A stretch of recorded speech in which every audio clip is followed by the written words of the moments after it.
Hello student, welcome back to my YouTube channel learn with Yogesh. तो student, आज हम लोग CUET UG पेपर जो है केमिस्ट्री डोमेन का, उस पेपर को हम लोग सॉल्व करेंगे। और यहाँ पर देख सकते हैं आप लोग, जो पेपर है यहाँ पर देख सकते हैं, इस पेपर को हम लोग सॉल्व करेंगे। ये पेपर जो है केमिस्ट्री का हुआ था, डोमेन जो केमिस्ट्री आप लोग लेंगे उसका पेपर हुआ था 26 मई 2023 को ये पेपर कंडक्ट कराया गया था। तो इस पेपर में जितने क्वेश्चंस पूछे गए थे उन सभी क्वेश्चंस को हम लोग सॉल्व करेंगे और उसके साथ साथ हम लोग उसका एक्सप्लेनेशन भी देखेंगे। तो इसी के बेस पे आप लोग को प्रिपरेशन करनी है, तभी आप लोग का जो है CUET एग्ज़ाम 2024 क्रैक कर पाएंगे। और इसी के बेस पे जो है मैं आपको प्रिपरेशन भी कराऊंगा। तो आप लोग चैनल को सब्सक्राइब करके बेल आइकन को जरूर प्रेस कर लेंगे। और स्टूडेंट, एक राय है कि आप लोग किसी भी चैनल से आपको कोई भी कोर्स बाय नहीं करने हैं, ख़रीदना नहीं है। आपको मैं फ्री में यहाँ से आपको प्रिपरेशन कराऊंगा, ठीक है।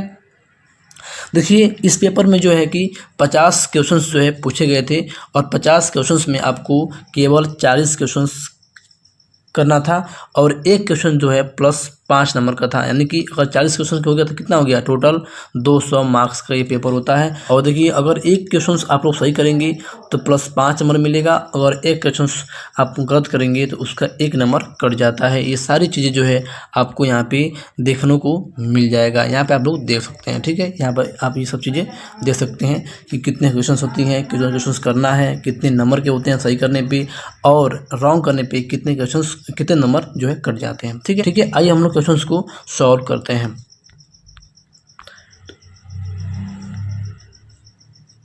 तो स्टूडेंट, यहाँ पहला क्वेश्चन है, the compound is used as.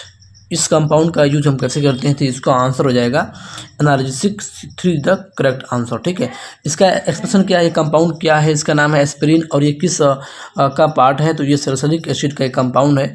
Which is used for the treatment of fever and mild pain, ठीक है। इसका यूज़ क्या करते हैं हम लोग, फीवर और जो थोड़े बहुत पेन होते हैं उसके लिए हम इसका यूज़ करते हैं।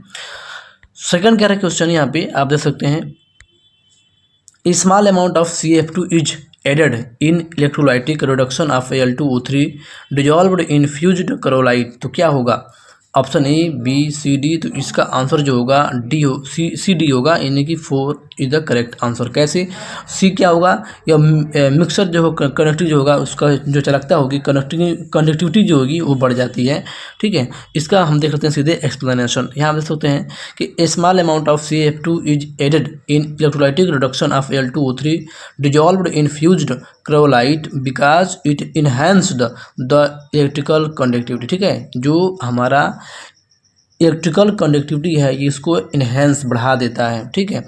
And it lowers the fusion of temperature of melting, जो मेल्टिंग का टेम्परेचर होता है उसको ये घटा देता है। तो इसमें ऑप्शन आपको देखना है कौन इसमें कह रहा है। तो यहाँ पे देख सकते हैं कह रहा है लोअर द फ्यूजन टेम्परेचर, तो ये आंसर सही है। और ये make fused mixture conducting enhance बढ़ा देता है, तो C और D इसमें क्या होगा, करेक्ट आंसर होगा, ठीक है। तो क्वेश्चन जो है अच्छे लेवल के पूछे जाते हैं, तो आपको अच्छे लेवल से क्वेश्चन को करना ही पड़ेगा।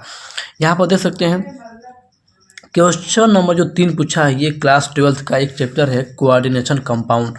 बहुत ही इंपॉर्टेंट चैप्टर है और आपको ऐसा क्वेश्चन आएगा ना, आप लोग देख के उसका आंसर बता देंगे। कैसे बताएंगे, इसके लिए मैं अलग से वीडियो बनाऊंगा और उस चैप्टर को मैं 5 मिनट के अंदर मैं बता दूंगा। किसी भी अगर कोई भी कोऑर्डिनेशन कंपाउंड आपको देगा और उसकी क्या पूछेगा, हाइब्रिडाइजेशन, तो आप उसको देख के उसका आंसर बता देंगे। मैं ये गारंटी के साथ बोल रहा हूँ। तो इसलिए मैं कह रहा हूँ आप लोग प्लीज़ चैनल को सब्सक्राइब कर लीजिए। ये जो चैप्टर है इसमें से क्वेश्चन आना ही आना है, क्योंकि क्लास 12th का जो केमिस्ट्री का जो चैप्टर होता है कोऑर्डिनेशन कंपाउंड, ये बहुत ही इंपॉर्टेंट होता है। तो उससे क्वेश्चन बनना ही है CUET UG 2024 में। तो आपको देख कर आंसर पता करना है, तो इसके लिए आप लोग चैनल सब्सक्राइब कर लीजिए। अगले वीडियो में आपको ये बताने वाला हूँ, ठीक है। कह रहा है कि कंपाउंड दे रखा है, इन सभी कंपाउंड जो है एक कॉम्प्लेक्स हैं और ये कोऑर्डिनेशन कंपाउंड के पार्ट हैं। और इसमें कह रहा है किस कॉम्प्लेक्स में कौन सी हाइब्रिडाइजेशन होती है। तो आपको बता दूं कि जितने कॉम्प्लेक्स हैं, इसमें कॉम्प्लेक्स में जो पहला ये कंपाउंड है ये क्या करते हैं, सेंट्रल मेटल एटम। और F6 जो है, इसमें F6 NH3 Cl4 CN4 ये लिगेंड होते हैं। ये क्या होते हैं, लिगेंड होते हैं, ठीक है। तो आप लोग पढ़े होंगे वीक फील्ड स्ट्रॉन्ग लिगेंड, तो यहाँ पर आप देख सकते हैं, ठीक है। तो यहाँ पे आप लोग देख सकते हैं कि COF6 CONH3 NiCl और NiCN4 में जो NH3 है और CN4 है, ये दोनों जो है स्ट्रॉन्ग फील्ड लिगेंड होते हैं। क्या होते हैं? स्ट्रॉन्ग फील्ड लिगेंड होते हैं। तो मैं बताऊंगा कि स्ट्रॉन्ग फील्ड लिगेंड होगा तो कौन सी हाइब्रिडेशन होगी, अगर वीक फील्ड लिगेंड होगा तो कौन सी हाइब्रिडाइजेशन होगी। इसके लिए आपको अगला वीडियो देखना पड़ेगा। इसका आंसर मैं बता देता हूँ क्योंकि टाइम ज़्यादा नहीं है, इसलिए इसका आंसर जो हो जाएगा यहाँ पर देख सकते हैं ऑप्शन नंबर जो 4 है, ये क्या है? करेक्ट आंसर है। अगला क्वेश्चन है 4, match list first with list second. तो लिस्ट फर्स्ट ये है, लिस्ट सेकेंड है, आपको मैच करना है।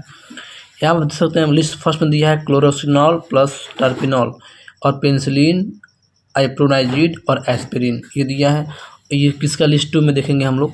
देखिए इसका जो होगा ये होगा, ठीक, और सॉरी ये जो होता है एंटीसेप्टिक होता है, और बी जो होता है ये हमारा जो पेनिसिलिन होता है, इसका यूज करते हैं हम लोग एंटीबायोटिक में, तो बी का चौथा हो जाएगा। और डी का जो होता है दूसरा हो जाएगा, क्योंकि एस्पिरिन हम लोग पहला क्वेश्चन यही था, हमारा पहला क्वेश्चन ये था कि एस्पिरिन का यूज़ कहाँ होता है? एनालॉजी में होता है। तो सेकेंड बचा जो है क्या है? फर्स्ट है।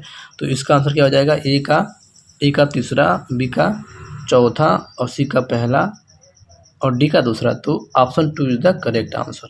Option 2 is the correct answer. पाँचवा कह रहा है zone refining is mainly used for. तो ऑप्शन 2 जो होगा gallium GA is the correct answer. देखिए यहाँ पे छठवा क्वेश्चन, छठवा कह रहा है an aqueous solution of 2% non volatile solute exerts a pressure of 1.004 bar at the normal boiling points of the solvent. What is the molecular mass of the solute? ठीक है गाइज, देखिए ये क्लास 12th का एक chapter है solution, उसका जो है राउल्ट के नियम पे ये फॉलो करेगा। जब हम किसी सॉल्यूशन में एक नॉन वोलेटाइल सॉल्यूट को डालते हैं तो उस सॉल्यूशन का जो प्रेशर होता है वह कम हो जाता है। यह राउल्ट्स के नियम से हम जानते हैं, ये आप लोग पढ़े होंगे, उसी के आधार पे हम लोग पढ़ेंगे। यहाँ पर देख सकते हैं कि किसी सॉल्यूशन में जो है 2% क्या है? नॉन वोलेटाइल सॉल्यूट है। इसका मतलब जो सॉल्यूट है उसकी जो मात्रा है ये है 2 ग्राम। ठीक है, अब बताइए जो सॉल्यूशन होगा कितने होगा? सॉल्यूशन होता है 100 ग्राम का, यानी कि 100 ग्राम का क्या होगा? सॉल्यूशन होगा, उसमें 2 ग्राम क्या है? सॉल्यूट है। तो सॉल्वेंट कितना होगा? तो 100 - 2 यानी कि 98 ग्राम जो होगा सॉल्वेंट का भार हो जाएगा, 98 ग्राम। अब हम जानते हैं कि vapour pressure of pure water का जो वेपर प्रेशर होता है वह 1 atm माना गया है, और 1 atm का जो मान होता है ये होता है 1.010 बार। ठीक है ना। तो जब हम इसमें क्या करेंगे, जब नॉन वोलेटाइल सॉल्यूट को मिलाएंगे तो उसकी जो प्रेशर होगी कम हो जाती है। तो इसके आधार पे जो अकॉर्डिंग जो राउल्ट है बताते हैं कि P0 - P/P0 = होता है x2 का मतलब मोल प्रभाज, तो W2 × M1/M2 - M2 × W1। इसके आधार पे हम लोग फार्मूला को यूज़ करेंगे और यहाँ पे जो हमारा सवाल है इसको हम सॉल्व कर लेंगे। P0 क्या है? एक्चुअल जो प्रेशर होती है, घटी कितनी होगी? इतनी हो गई, ठीक। और W2 क्या होगा? 2 ग्राम उसका मास है, वेट है। और M1 क्या होता है? M1 जो होगा जल का भार होगा, H2O, ठीक है ना, H2O, ये H2 है। तो H2 का होता है 2 और ऑक्सीजन होता है 16, तो 16 × 2 = 18।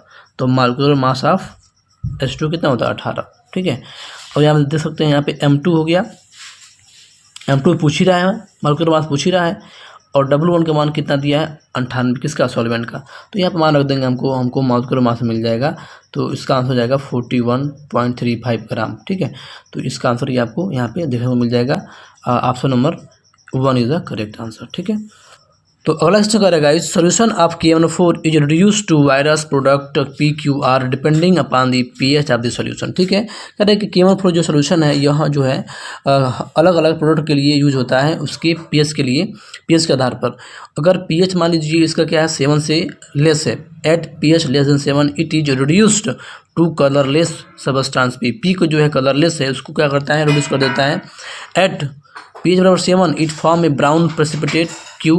Eight pH > 7 it form a green coloured solution R। तो कह रहा है जब इसकी pH जो होगी 7 से बड़ा होगा तो वह जो होगा एक ग्रीन कलर्ड फॉर्मेशन का, जिसको R कहा गया है।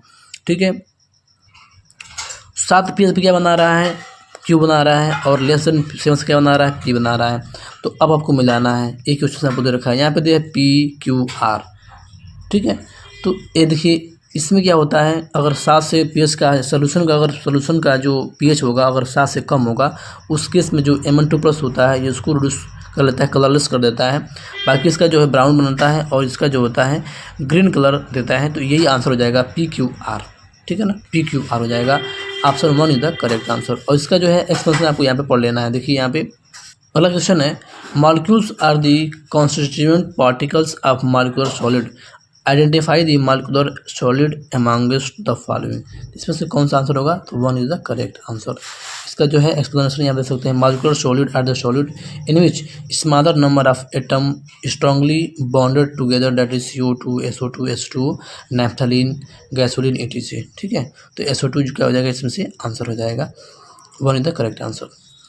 हम कह रहा है which of the following reaction will give tertiary butyl ethyl ether by Williamson synthesis. इसमें आपको 4 रिएक्शन दिया है और उसमें पूछ रहा है कौन सा रिएक्शन जो होगा वह टर्शरी ब्यूटिल एथिल ईथर देगा। ठीक है, तो पहला हो गया हमारा, यहाँ पे पहला रिएक्शन है, यहाँ पे जो है दूसरा रिएक्शन है, यहाँ पे तीसरा रिएक्शन है और यहाँ पे चौथा रिएक्शन है। तो कौन देगा?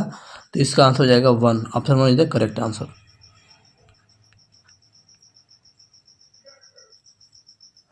ठीक, अगला कह रहा है electrolysis of molten NaCl gives. तो क्या देता है? तो ऑप्शन देखिए, सोडियम देता है कैथोड पे, NCl2 एनोड पे। तो 4 दे द करेक्ट आंसर।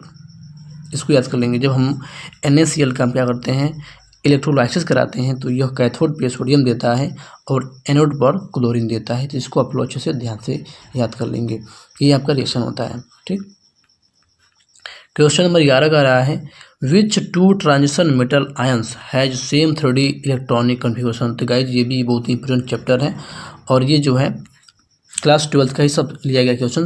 देखिए यहाँ पे कह रहा है कि इसमें से कौन से जो आयंस है जो 3D इलेक्ट्रॉनिक कन्फिगरेशन रखते हैं। तो हम जानते हैं, देखिए 3D का मतलब क्या होता है, 3D में सेम इलेक्ट्रॉन कह रहा है। अगर मान लीजिए 3D में 5 इलेक्ट्रॉन किसी एक में होगा तो दूसरे वाले में भी 5 ही होना चाहिए। तो हम आई चेक करते हैं, ये Mn है मैग्नीज, और मैग्नीज क्या होता है कितना, 25, और 25 में से 3 निकल गया है। तो इसका मतलब ये हो जाएगा 3D4। ये तो कभी नहीं होगा, मैं 3D4 इसका हो गया। Fe2+ कह रहा है तो इसका मतलब हो जाता है 3D6, क्योंकि आयरन 26 होता है। और Mn2+ कह रहा है तो ये हो जाएगा 3D5, और Fe3+ कह रहा है तो ये हो जाएगा 3D5। ठीक, क्रोमियम होगा हमारा 24, तो 24 का होता है 3D5 में से 2 गया तो 3D4। अब हमको ऑप्शन चेक करना है। ठीक है, करेक्ट कौन आंसर सही होगा? तो ऑप्शन 1 A and B होगा, B and C होगा, C and D होगा, D and 4 होगा। यहाँ पर देखिए कौन सी मेटल जो है, कौन सी मेटल आयन जो है सेम कन्फ्यूजन रखा है, सेम 3D में इलेक्ट्रॉन रखा है। तो यहाँ देखिए Mn2+ में देखिए 3D5 है और D में देखिए 3D5 है, तो यही दोनों सेम है। इसका मतलब C वाला जो है और D वाला जो है करेक्ट आंसर होगा। तो ऑप्शन नंबर 3 जो होगा करेक्ट होगा, C and D ओनली, तो सी द करेक्ट आंसर। ठीक है, देखिए यहाँ पर सब कराया गया। ठीक है, चलिए अगर देखिए question, limiting molar conductivity of H2O is equal to. कह रहे इसका जो मोलर कंडक्टिविटी होगा किसके इक्वल होगा? ऑप्शन 2 जो होगा करेक्ट आंसर होगा। इसका जो एक्सप्रेशन है यहाँ पर हम देख सकते हैं। क्वेश्चन नंबर 13 कह रहा है A cell is prepared by dipping A SU rod in 1m CuSO4 solution and SN rod in 1m SnCl2 solution. The standard electrode potential of Cu is plus 0.34 volt and SN इतना है। EMF of cell निकालना है तो बहुत ही simple formula होता है, E0 निकालना है तो EC माइनस ये E cathode minus E anode होता है। तो यहाँ पे 0.34 माइनस कर लेंगे, प्लस हो जाएगा 0.48, इसका आंसर हो जाएगा। ये जो चैप्टर है ये इलेक्ट्रोकेमिस्ट्री का है, बहुत ही आसान क्वेश्चन था ये। ठीक है, question number 14, on passing ammonia gas through a solution of copper sulphate a deep blue solution is obtained. कह रहा है कि जब हम कॉपर सल्फेट के विलयन से अमोनिया गैस को प्रोवाइड करते हैं, पास करते हैं, तो एक जो है डीप ब्लू सोल्यूशन प्राप्त होता है। Deep blue colour of the solution is due to the formation of, किसके कारण होता है, क्या बनता है, किसके बनने से ये जो है ब्लू कलर आता है। तो इसका आंसर हो जाएगा हमारा option number 2 is the correct answer. Tetra ammonia copper second sulphate ion बनने का हमारा, ठीक है। 15 क्वेश्चन कह रहा है the correct increasing basicity in aqueous medium for first second third, और ये देखा इधर रखा है, तो इसको देखने के लिए सबसे पहले हम देखते हैं एक्सप्लेनेशन, वहाँ पे आपको समझ में आ जाएगा। यहाँ पे लिखा है the basicity of amine and alkyl amine depend upon the plus I effect and steric effect पे डिपेंड करता है। तो इसका जो आंसर होगा वो आंसर हो जाएगा option number 3 D is the correct answer होगा। तो डी इसमें से कौन है, ये वाला है, पहला का सबसे बड़ा होगा, फिर सेकेंड, फिर फोर्थ, फिर थर्ड, तो ये इज द करेक्ट आंसर होगा। तो इस वीडियो में हम लोग 15 क्वेश्चन सॉल्व कर चुके हैं। अगले वीडियो में हम लोग फिर जो है 15 से स्टार्ट करेंगे और बाकी जो 14 तक हम लोग क्वेश्चंस को सॉल्व करेंगे। तो ठीक है, वीडियो अच्छा लगा हो तो चैनल सब्सक्राइब कर लीजिए। ऐसे ही आपको जो है मैं आपको प्रीवियस ईयर के सारे क्वेश्चंस को सॉल्व करूंगा और साथ ही साथ आपको मैं CUT UG का प्रिपरेशन कराऊंगा। तो आप लोग चैनल सब्सक्राइब कर लेंगे। चलिए मिलते हैं नेक्स्ट वीडियो में, तब तक के लिए जय हिंद, धन्यवाद।